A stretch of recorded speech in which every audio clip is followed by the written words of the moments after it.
All right, we are back. We're doing stats, basic statistics. We're doing review 4. We're looking at page 2, which is actually number 6 on the review 4. So on the hypothesis test, they want us to state the null and alternative hypothesis, draw an appropriate distribution curve, determine the test value, determine if we should reject or fail to reject, state your conclusion in terms of the original problem. All right?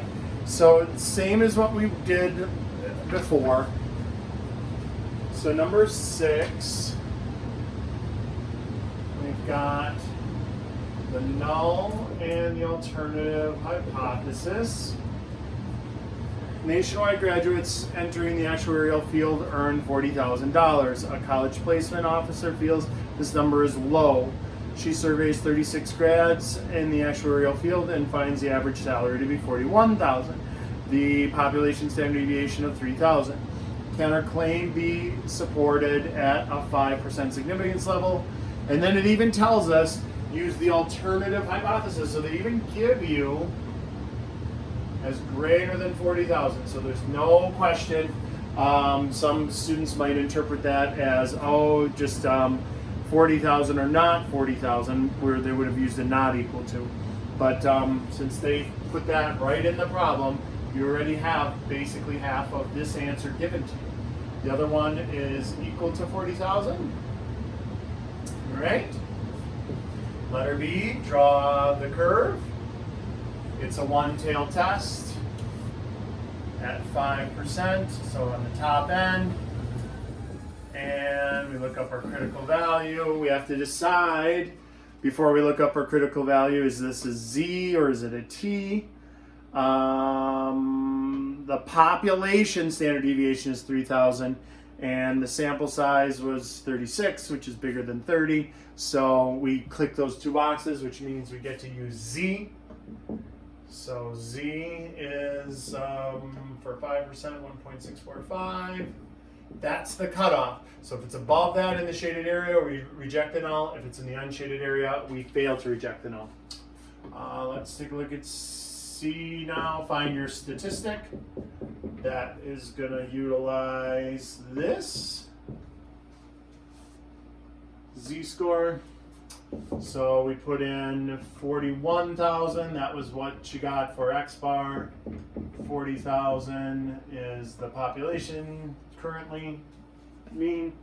The standard deviation of the population is 3,000. We divide that by the square root of sample size, which is 36. So we get 1,000 over 500. Well, isn't that nice and neat? 2. So Z is equal to 2. Where does that fit on our drawing? Right in the shaded area. That is reject the null and conclude the alternative. So letter D, reject the null hypothesis at 5% significance level, and do a write-up in terms of the actual problem. So the write-up would be there is enough evidence to conclude the average salary for actuaries is greater than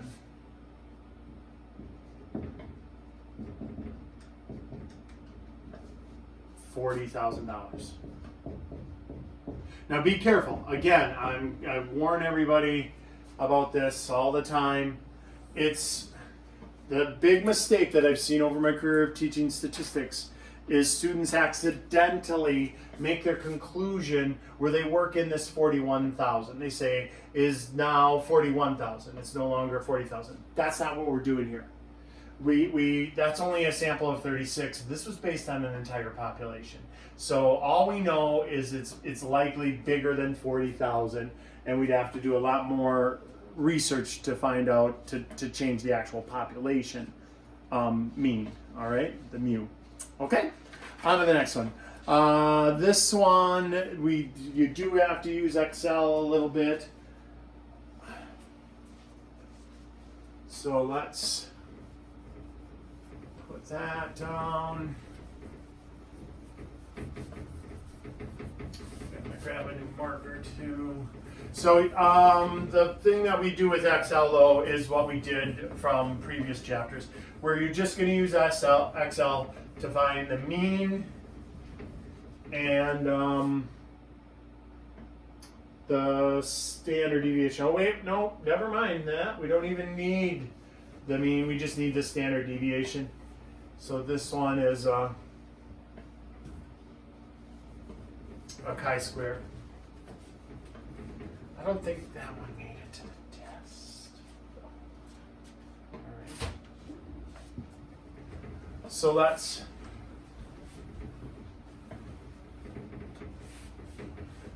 so you would put all the raw data in Excel. This is page 3, number 7. You put all of the in there again. It tells you a part of the answer for the letter A, that the alternative hypothesis is sigma is greater than 8. So S 1.20247. From Excel, you'd use stand_dev, so stdev dot s. It's just a sample. It is not defined as a population, so you have to use .s. I had a student say, no, I'll use .p, and then it'll be for a population, and then I could use z-scores and stuff. That's not an option. If they give you a sample, you have to take it as a standard deviation of a sample. All right? Okay, so now let's do all of our steps. The null is 8. The alternative is actually given in the problem, greater than 8. It's a one-tailed test, but it is different than the last one in that it's skewed. We're going to have to use a chi-square.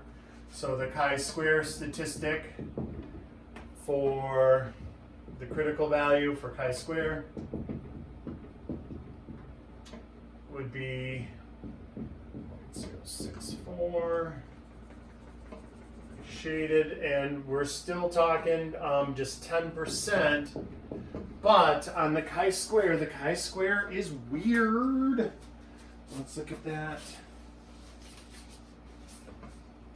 distribution. The chi-square distribution, if you look carefully at your packet, it's from there above. It's shaded there and above. So this marker, if I want that, I would actually look up how many, I gotta see how many pieces of data we had first. So N was 1, 2, 3, 4, 5. So 15 pieces of data. So we'd look up 14 degrees of freedom. And then we would go over to 10. Oh, so that actually, as far as this problem goes, we get to use that 21.064 because it's shaded above. So if this would have been a lower end one, then it would have been a little confusing. If it would have been less than 8, we would have had to shade the left side over there, and then we would have looked up 90 at 14 to get the left half. So, but this one actually worked out to go with the 10%. So 10% at degrees of freedom 14, which is good. Okay, so now we find the statistic for chi-square. Again, I usually write it out. You can do the shorthand, it's a funky looking X like that, kind of, and squared, chi-squared. And so it's n minus 1 s squared on the top and sigma squared on the bottom. And so then we got 14 times 11.2025 squared divided by 8 squared. So that's 1756 56.944 over 64, which is 27.45. So if we look at our chi-square statistic, 27.45, and we graph that, that would be in the shaded area. All right, and so now let's draw our conclusion. Since it's in the shaded area, we reject the null hypothesis.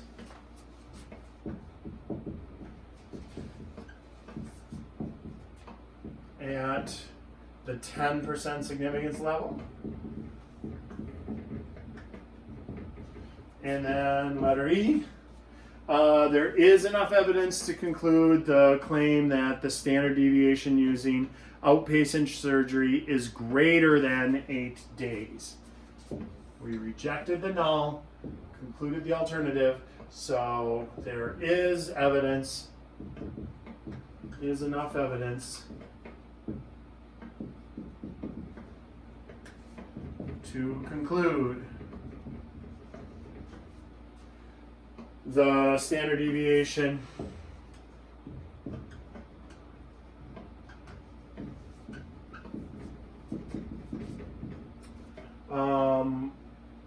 for outpatient surgery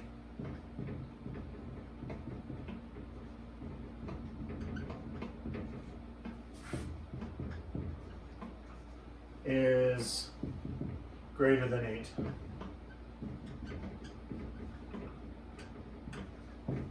All right. On that write-up, you have to make sure that you bring in the context of the problem.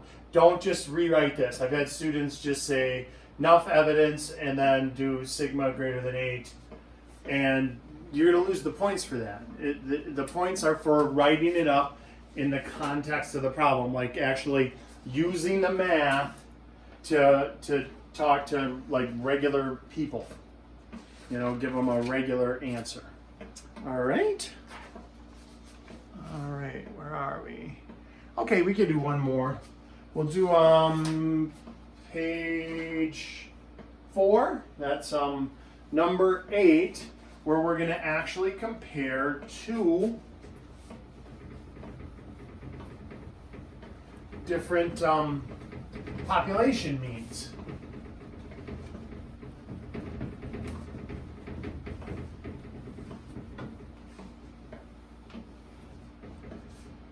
So a researcher wishes to test the claim that on average more juveniles than adults are classified as missing persons.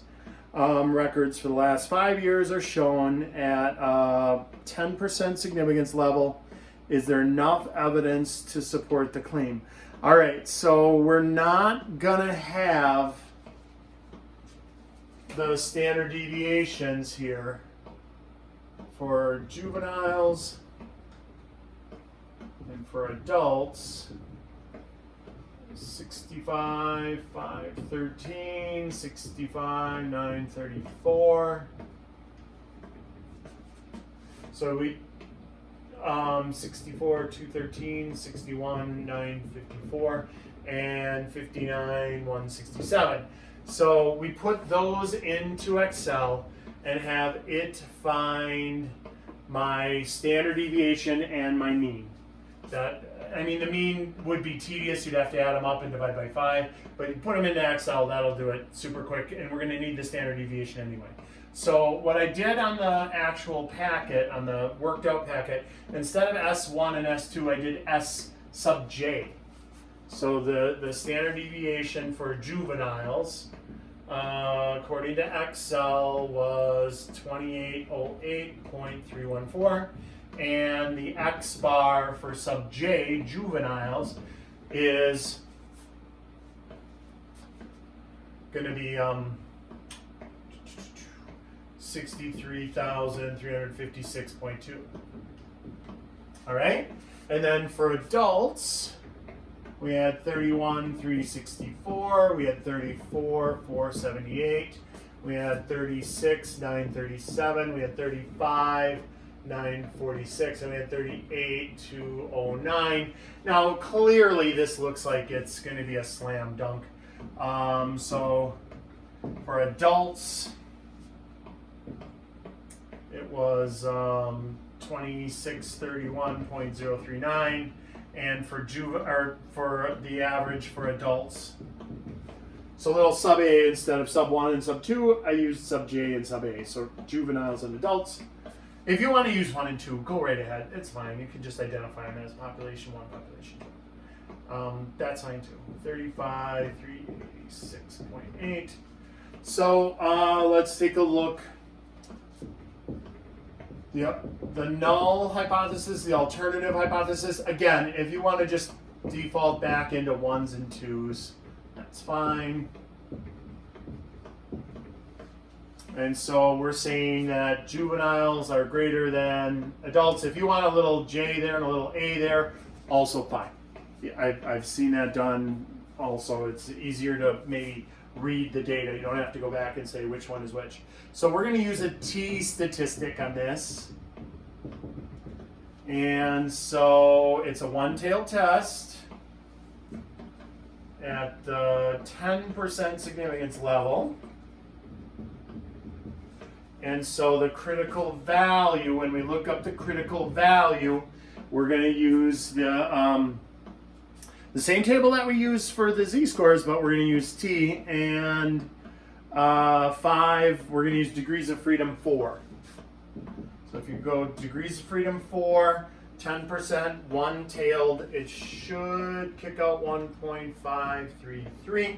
Let's take a look, confirm that for you here. So there's our chart. 4 degrees of freedom, one-tailed, 10%. That's the very first one, 1.533. All right. Okay, so now we find our test statistic. So again, this, don't get confused by this. It's x bar 1 minus x bar 2. And then they always have this part, minus mu1 minus mu2. But we don't really care about that part. That, for our purposes, is always going to be 0. All right? And then we have s sub 1 squared divided by n sub 1 plus s sub 2 squared divided by n sub 2. So that's, you know, if you want, we can make those 1s and 2s. So it fits into this nicely. All right, so we subtract those two x bars. That is 63,356.2 minus 35,386.8 minus 0. So I don't really put that on ever. And then over the square root, 2808.314 squared divided by 5 plus 2631.039 squared divided by 5. And all of that is under the square root sign. So I suggest maybe doing it in 2 stages so you don't mess it up in your calculator. I don't want you losing it off of the calculator. So it's 27,969.4, and then it's divided by the square root. So when you kick all of that into your calculator, you should get 2961798 point, and we'll go another 3 places, 748. And then you got to still take the square root of that. So it's 27969.4 divided by the square root of that number is 1720.987, 988 if we round, and then divide, you get 16.252. Now, don't second guess yourself. I've had students second guess themselves because they're like, whoa, that's way too big. That can't be that many standard deviations. Well, remember, it's a t-score. It's a flatter curve, so the numbers go out a little farther. So 16 is not out of the realm. 16s, 20s, even 30s. I've even seen some with 40s, so don't freak out about that. So the t-score is 16.252, which is way into the shaded area. We reject the null. We conclude that juveniles are gone more than adults. So letter D, reject the null at the 10% level.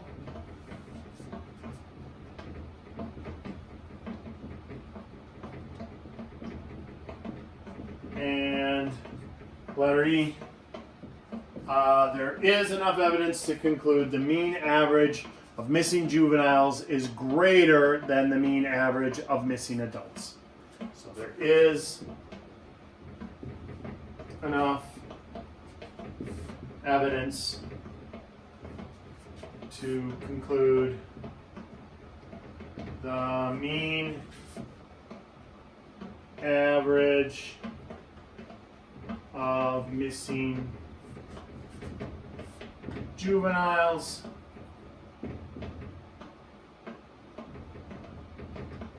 is greater than the mean average of adults. The mean average of missing adults.